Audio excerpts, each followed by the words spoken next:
Halo.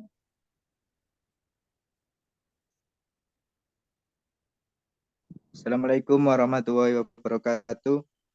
Kami di sini akan membawakan materi tentang jebakan dan kesalahan dalam e-commerce.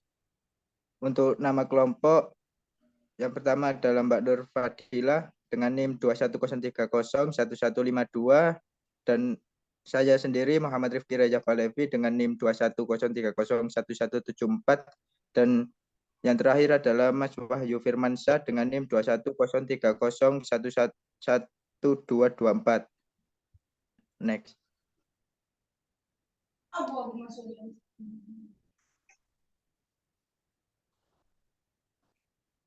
E-commerce. E-commerce sendiri dapat diartikan sebagai proses transaksi jual beli secara elektronik melalui media internet. E-commerce merupakan satu set dinamis teknologi, aplikasi dan proses bisnis yang menghubungkan perusahaan, konsumen dan komunitas tertentu melalui transaksi elektronik dan perdagangan barang, pelayanan dan informasi yang dilakukan secara elektronik. Dalam e-commerce juga terdapat jebakan dan kesalahan yang harus kita hindari.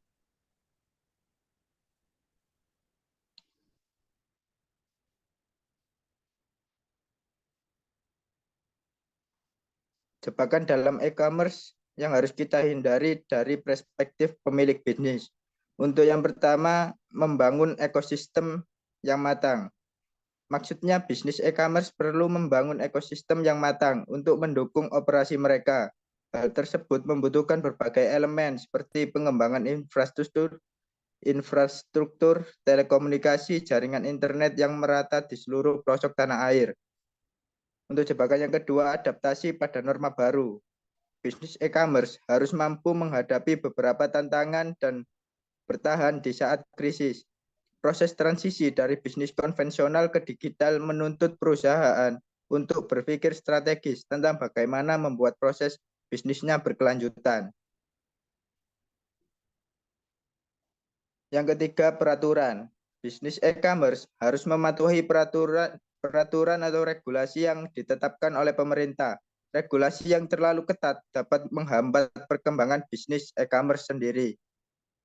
Yang keempat, penipuan. Bisnis e-commerce rentan terhadap penipuan online. Pemilik bisnis perlu menyadari resiko dan mengambil tindakan untuk mencegah penipuan tersebut. Yang kelima, privasi dan pencurian data.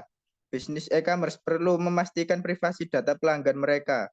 Pencurian data dapat menyebabkan hilangnya kepercayaan pelanggan dan merusak reputasi bisnis.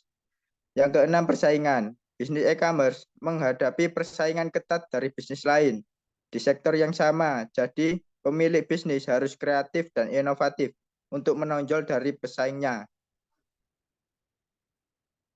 Yang ketujuh, logistik. Perlu memiliki sistem logistik yang andal untuk memastikan bahwa produk dikirimkan ke pelanggan tepat waktu dan dalam kondisi yang baik, tidak rusak. Yang kedelapan, manajemen keuangan. Bisnis e-commerce perlu memiliki manajemen keuangan yang baik untuk memastikan keberlanjutan bisnis mereka. Pemilik bisnis perlu melacak transaksi mereka dan memelihara catatan keuangan yang baik. Yang terakhir adalah cybercrime. Dalam menjalankan usaha online, penjual online harus berusaha keras untuk mendapatkan kepercayaan konsumen. Tetapi bagi sebagian besar pembeli online di negara ini, semua entitas retail online dilihat secara keseluruhan. Jadi, jika salah satu penjual di marketplace menjual barang palsu, seluruh marketplace menjadi jebakan di mata pembeli online.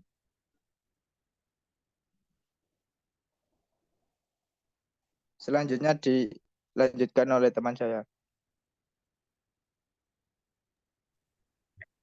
Selanjutnya, jebakan dalam e-commerce dari perspektif konsumen. Yang pertama ada free ongkir, 2 voucher diskon, 3 return policy. Yang keempat limited item, yang kelima cybercrime.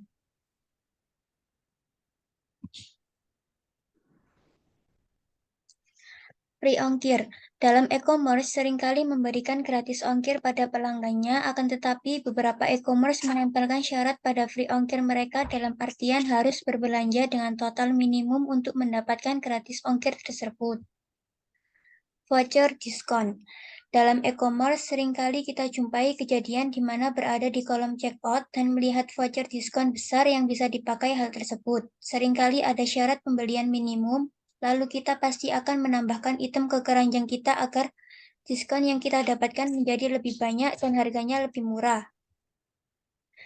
Yang ketiga, return policy. Dalam e-commerce, banyak kita temukan bahwa dengan mudahnya kita dapat mengembalikan barang yang tidak disukai.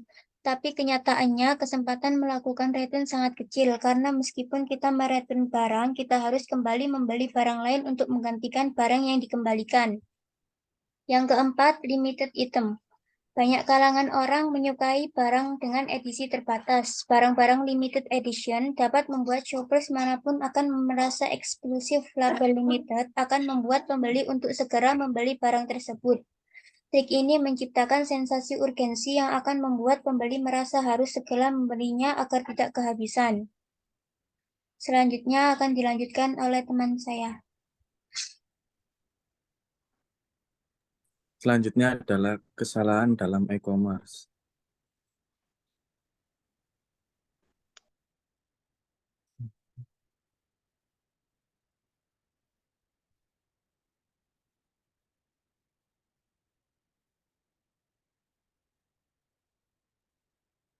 Dari segi pandangan bisnis, kesalahan yang sering terjadi pada e-commerce. Yang pertama adalah kehilangan segi finansial secara langsung karena kecurangan. Yang kedua, pencurian informasi rahasia yang berharga. Dan yang ketiga, kehilangan kesempatan bisnis karena gangguan pelayanan. Yang keempat, penggunaan akses ke sumber pihak yang tidak berhak. Yang kelima, kehilangan kepercayaan dari para konsumen. Dan yang keenam, kerugian-kerugian yang tidak terduga.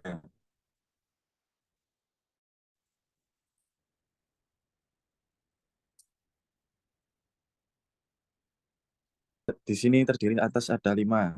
Yang pertama, memahami dan bertindak atas perilaku pelanggan yang berubah dengan cepat.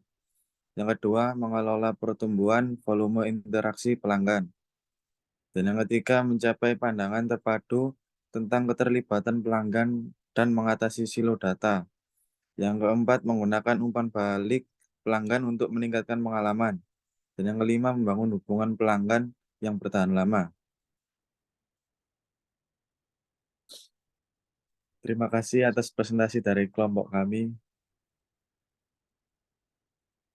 Mungkin jika ada salah kata, mohon dimaafkan. Wassalamualaikum warahmatullahi wabarakatuh.